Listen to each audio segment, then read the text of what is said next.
Good day, welcome back to my conspiracy theory intuition. I'm your favorite digital creator Hassan-i. Though the time of the Hashashins is long past, their relevance is still integral to our study. Though the last of the Hashashins died over 600 years ago, their presence still lives on to this day, embodied in modern terrorist organizations, rogue mercenaries and military juntas, embodied in the very heart, brains and sinews of anyonewho would seek to control, dominate and tyrannize through the means of force, bloodshed and menace to pursue any political, religious or economic agenda, regardless of faction or sect. In fact, their very name lives on to this day, entered into everyday language, assassin. And without a thorough knowledge of the origin of the tactics secret societies have developed throughout history, those who refuse to remember the past are condemned to repeat it. Part 1: Origins of the Hashashin. Perhaps the blueprint for all secret societies, an understanding of the role the Hashashin played is impossible without understanding the context in which they developed. By the 12th century, Islam had splintered into several distinct branches, two of whom are still locked in a bitter conflict to this day, the Shia and the Sunni. The Sunni, who represent the largest denomination of Muslims in the world, maintain that Abu Bakr, the father-in-law of the Prophet Muhammad, is the first and rightful caliph, the direct political and religious successor to the Prophet, of the Muslim community. In distinction, Shiite philosophy declares that the Prophet's son-in-law and cousin Ali holds rightful claim to the title of caliph. Within this divide, numerous subdivisions occur, each claiming distinct lineages and successions as varied and conflicting as their tenets. Within the Shiite branch, the three largest subdivisions are recognized as the Imamiyya, the Ismaili, and the Zaydi. There is not enough space to detail the specific differences between various branches and divisions of faith. Suffice to say, that by 1090, much of the Middle East was largely under the rule of the Fatimid Caliphate, who claimed direct origin from Fatima, the first daughter of the Prophet. The Caliphate itself was explicitly Shiite in scope, with the caste majority of rulers being adherents of Ismailism. One of the most visible branches of Ismailism at that time was the Nizari branch, which flourished throughout Persia and Syria in the 11th century. And it is directly to the Nizari branch that the Hashashin developed and flourished, under the stern and all-watching leadership of its founder and visionary, Hassan-i. Part NS, the Old Man of the Mountains. There is no accurate date or records for the birth of Hassan-i, and what little we know about his upbringing and early life stems from an allegedly autobiographical account quoted in the anonymously penned Ismaili chronicle Sargazasht-e-Sayyidna. The account states that Hassan was born in Persia in the 1050s to a Imamiyyi family, and was raised with the tenets of that faith in the city of Ray, where the future Grand Master also studied alchemy, philosophy, astronomy, and it is rumored, certain occult doctrines practiced by renegade Muslim imams. Ray was home to a burgeoning movement of Ismaili missionaries, and the young Hassan was converted to the doctrine at the age of 17, eventually swearing allegiance that same year to the Fatimid Caliphate in Cairo. It was in Cairo that Hassan studied in depth with leading missionaries and clerics of Ismailism, eventually earning a reputation as one of the most fervent and devoted disciples of the Ismaili creed. Accounts vary as to his journeys from the age of 17 until his return to Persia in 1081. Was he imprisoned? Persecuted? One account tells of Hassan's meetings with a group of heterodox Muslims in Syria, where he was trained in the principles of magic and sorcery.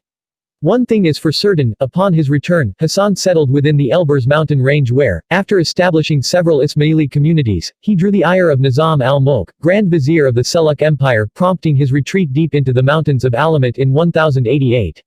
It was at Alamut in 1090 that Hassan formulated his grand strategy, to formulate a clandestine army and religious order of Fedayeen, in Arabic, literally, the men who accept death, devoted to the expansion of the Nizari Ismaili creed. Structured in a hierarchical and initiatory structure.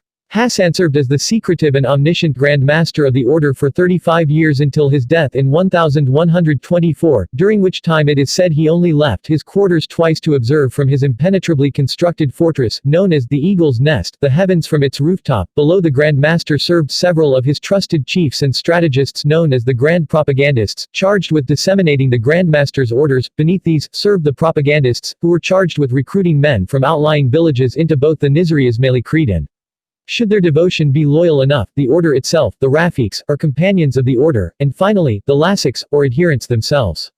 It is from the Lasics that the grand propagandists personally elected to train in order to become the most feared and reviled assassins of their times, targeting not only rival Muslim sects, including the Sunni Seljuk Empire, who were all but decimated by Hassan and his order, who swore an oath to revenge the Grand Master's persecution, but also invading Christians and allies during the First Crusade. It is worth noting that there is strong evidence that Hashashin made direct contact with the Knights Templar. Part 3. Initiation rites of the Hashashins. Each convert to the order was expected to go through a series of 9 initiatory degrees. In the first, the pupil was thrown into a state of confusion, through analogy and teaching, towards the tenets of his previous religious and political convictions.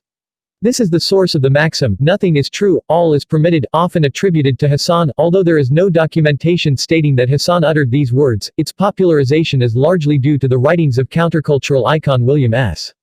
Burroughs. At this point, the pupil was so disoriented by the dissection of his beliefs that he had no point but to submit to the blind obedience of his teacher. In the second, he was taught that God's approval cannot be won except through the allegiance to his imam, or teacher, viewed as the guardian of God's word. In the third, he is instructed into the nature of his imam. In the fourth, he is taught that Muhammad was not the last of the prophets, and that the Quran is not God's final revelation to man, an implicit breach with the teachings of the Quran. The fifth and sixth elaborate on the allegorical nature of the outward practices and customs of Islam. The seventh held that both humanity and creation were one, with all phenomena existing as a fraction of the whole, including both creative and destructive power.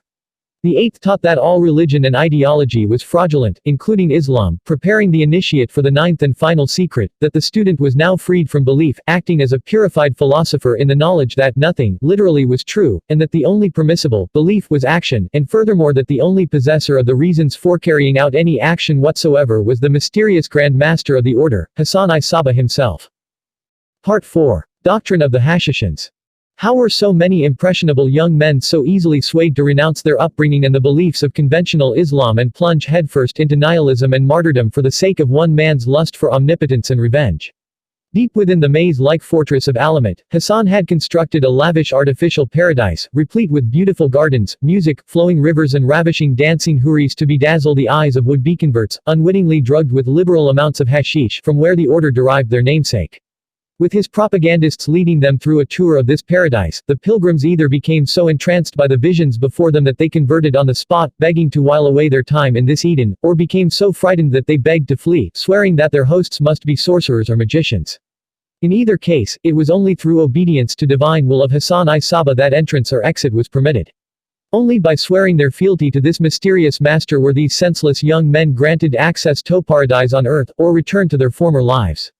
Few refused. And how successful was this tactic, which marks the first historical instance of brainwashing? The influence of Hassan swept not only through Persia, but Egypt, Syria, Azerbaijan and much of the Arab world, rumored to reach as far as France. Acting upon the Grandmaster's orders, his faithful Fedayeen gained entrance into courts, villages and camps, often disguised in local garb and speaking in local dialects. After gaining the trust of those rivals they were ordered to infiltrate, they assassinated each target by dagger, always in full public view and always in daylight. It is worth noting that the Hashashin were never permitted to murder a civilian. Their first target was Hassan's old rival, Nizam al-Mulk. Their network of fear and stealth soon spread throughout Persia and Syria, with hundreds, perhaps thousands, of assassinations being committed before the eyes of a quivering public, who no longer knew which stranger to trust. Nor did neither the order nor their campaign of terror end with the death of Hassan-i Saba.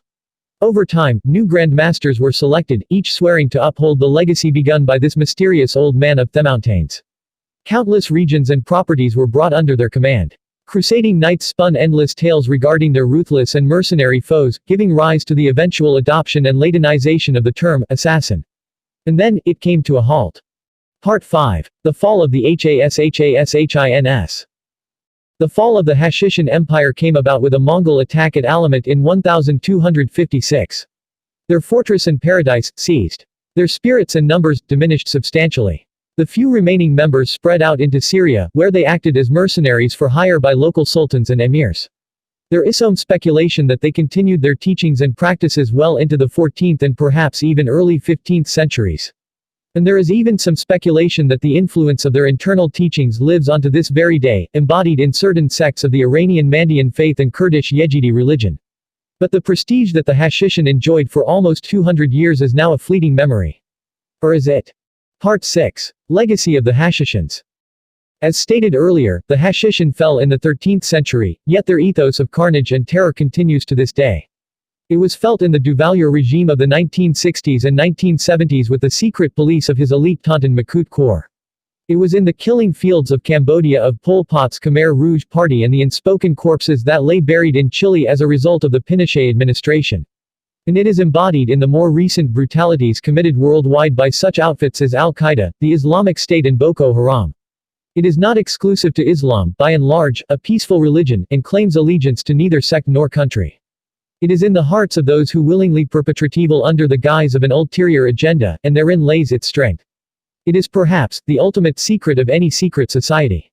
Power. At any given cost. Thank you for watching. Please like, comment and share, subscribe to my channel and click on the bell icon to be notified whenever I drop a new video. Till next time. Bye.